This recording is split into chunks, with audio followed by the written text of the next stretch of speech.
Welcome back.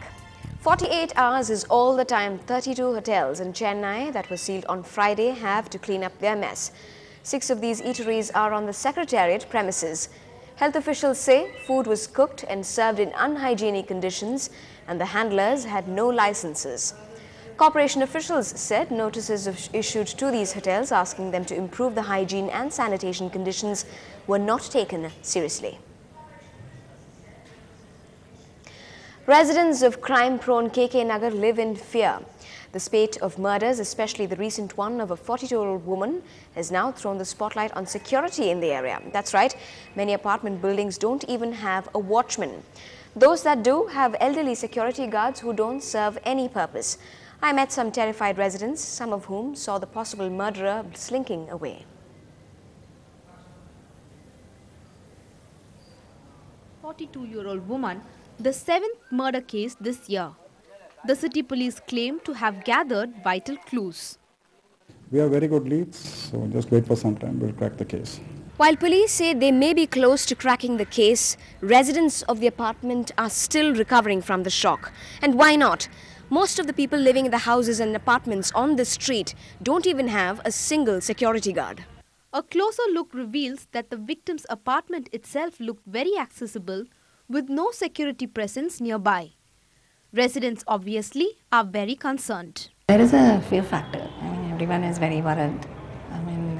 For the past 1 year there is no security also. Watchman, if he is there, at least who is coming and who is entering the house, he may know. I walk through this way every day from college, and I'm really scared about this because just a few months back there was this watchman who died some 2 or 3 blocks away from this, in this very street. So yeah, as a resident of this place, yeah, these things really scare me. The suspect is a former employee of a gym who was sacked reportedly on a complaint from the deceased. The police hopes to crack the case soon. With Evelyn Matthew in Chennai, Bertila for NDTV Hindu. Well, the city will be under a heavy security blanket ahead of the Republic Day celebrations on the 26th of January. About 12,000 security personnel would be deployed as part of a 2-day security arrangement starting from tomorrow. Police are planning to have a 3-tier security check to screen people, their vehicles and baggage. Special teams have been formed to check hotels, bus stands and railway stations. Surveillance cameras would also be installed at key locations across the city. Meanwhile, airports across the country have been put on high alert after the Home Ministry warned of a possible terror attack. At the Chennai airport, a 6-tier security check has been put in place at the terminals. Airport officials say passengers need not have any apprehensions about the security and that all measures have been taken to ensure their safety. In latest developments, lawyers in Chennai have decided to resume work on Wednesday. Earlier, we were in conversation with Paul Kanagaraj, President of Madras High Court Advocates Association. Here's what he had to say. The lawyers, though agitated upon the action of the CBI in filing the charges against lawyers, community and as well as the police officers, but also thinking about the general public and also the present situation pending of the case before the court, we all decided unanimously to resume work from Wednesday. Yeah, that's the reason why, ma'am, we have resumed work from Wednesday. And the other decision taken by the Joint Action Committee is to appeal the orders against the learned additional CMM before the Honorable High Court. An Indonesian businessman of South Indian origin, Senthil Annamalai, called on Tamil Nadu's Chief Minister M. Karunanidhi today. After the meeting, Annamalai, the director of Sundareshwar Alloy and Stainless Steel, said his company will invest 2,000 crore rupees to set up industries in Madurai and Sivagangai districts. Production is expected to start by April or May this year, after approval by the Tamil Nadu cabinet. We are investing in Madurai district and Sivagangai districts to the tune of about 2,000 crores in the fields of power, farm equipments, foundries, alloys and forgings and prefab constructions for middle class and low class people. The standoff between the management of mobile phone maker Nokia and its employees was temporarily resolved on Friday.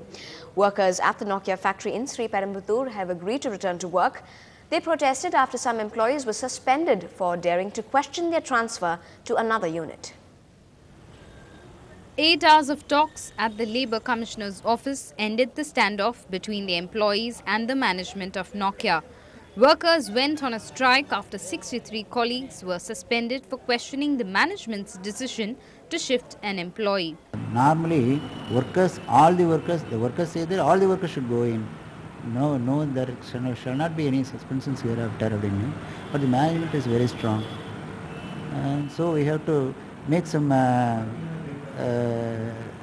cuttings and break-even points. That is 23% will be suspension will be treated as a leave of inability.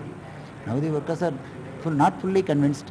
They have taken my advice. But the workers said they are temporarily calling off their protest, but they insisted reinstating all the 63 suspended workers was necessary to resolve the dispute. இன்னைக்கு நடந்த பேச்சுவார்த்தை 27 28க்குள்ள எங்களோட கோரிக்கைகள் அனைத்தையுமே நிறைவேற்றி தரதா சொல்லிருக்காங்க. அப்படி முடியாத பட்சத்துல 29ஆம் தேதி எங்களோட கோரிக்கைகள் எதுவும் நிறைவேறவில்லை அப்படினா முறைப்படி நாங்க சட்டப்படி என்ன செய்யணுமோ அதை நாங்க செய்வோம். But the management is equally firm in its decision to go ahead with disciplinary action against the suspended employees. With it as part of the meeting, it's been agreed that the disciplinary proceedings against these 63 suspended employees will continue, and we will work to try and move that very quickly. Both sides are meeting Tamil Nadu's Labour Minister T.M. Anbarasan next Friday. The meeting is expected to play a significant role in which way the dispute will go, a complete ceasefire or more protests. With Bertala in Chennai, Minal Shah for NDTV Hindu. Up on the other side, we find out just why this was a runaway success. That's in a moment from now.